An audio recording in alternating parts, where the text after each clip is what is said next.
Pregame.com. Welcome back to Pregame.tv. Saturday college football action. We've got Kansas State traveling to play Texas in Texas. And boy, things are not good down in the heart of Texas. Big D, I got to tell you, if my math's right, 822 yards of rushing the last 2 weeks the Texas defense has given up. Let me tell you the good news. The good news is from 550 at BYU, bring in a new coordinator, cut it right in half to 275. I guess Ole Miss didn't have to run as much. They did that on game. That was a they crazy did that game. on 45 carries, so they did run the ball a lot. But you know the BYU game, that was just ridiculous. And then last week you had another, you had an SEC school come in and Texas blew the doors off of them last year. So this was a big revenge game for Mississippi. Right. And you can rest assured, Mississippi wasn't feeling sorry for Texas getting embarrassed on national TV at BYU. They saw the dog in the corner laying there, and they went ahead and kicked the puppy. It took them a while to do it, though. They were actually up 14-0, Mississippi was. Texas scored 23 unanswered, and then Ole Miss got it rolling, scored the last 30. Yeah, that's the alarming part. When you have a lead like they did, and then you blow the lead like that, generally for Texas, that team then just goes on and steamrolls. I like the way you did that there with the Rebels playing from Ole Miss. General Lee. Yeah. That was very good. I got that. That was good. You're good, Marco. You're good. But situation, Texas couldn't hold that lead. They couldn't stop anybody. And are they going to be able to stop Kansas State? Now, Kansas State doesn't have as diverse of an offense as Mississippi. They don't have a Jeff Scott, that's for sure. Yeah, absolutely. So what do you think they can do to slow down Kansas State? Or do you think that now that they're back into Big 12 play, and this is a team they're familiar with and a team that, is rebuilding in some positions, they're going to be able to handle? They can pray for rain. And a lot of rain, so they could be in Fresno's boat and have the game postponed. No, Mac Brown's under the gun big time. Will he survive this season? He's going to have to basically run the table. If he loses this game 2 straight at home after getting embarrassed in Provo, he's in a lot of trouble. He may not last the season. They're very restless there, and I know he won them a national title. And at that juncture, when they beat USC, all those fans were saying is, just give us this, Mac. You've got carte blanche to see how quickly they forget. And all of a sudden, they're calling for his head on the chopping block. Hey, it's tough. When you have your own TV network, and those folks are paying extra money just to watch Texas football, you better produce. And when you don't produce, you better be close. They have not been close the last 2 games now. They haven't. And I'll give you one more question here before we kick it to you making it official. Kansas State, this is a team that, they're 2-1, but we really don't have a handle on what type of team they are. The first week, they have the shocker when they get beat by North Dakota State.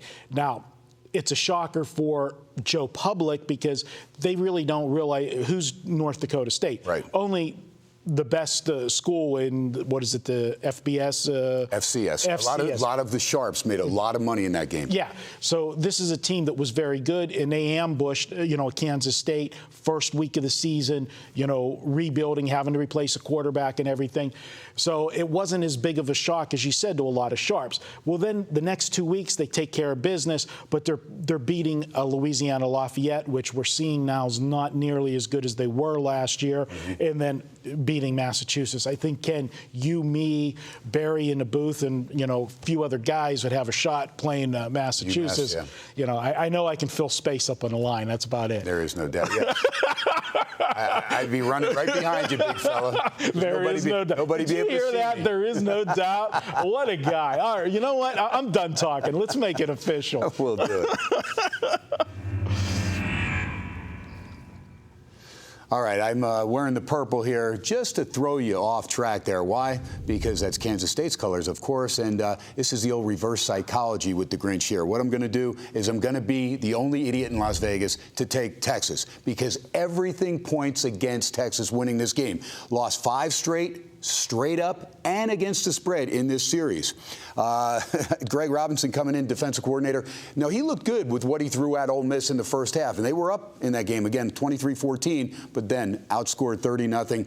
He'll be more aggressive against Kansas State. Why? Because they don't have the same set of skill players that Ole Miss has. They don't have a Bo Wallace. They don't have a Jeffrey Scott. They've got a couple guys that are okay. You've got Waters running the show now with Colin Klein graduating. Huber back. We expected a lot from John Huber coming back to lead the backfield there for K-State, but he has struggled mightily.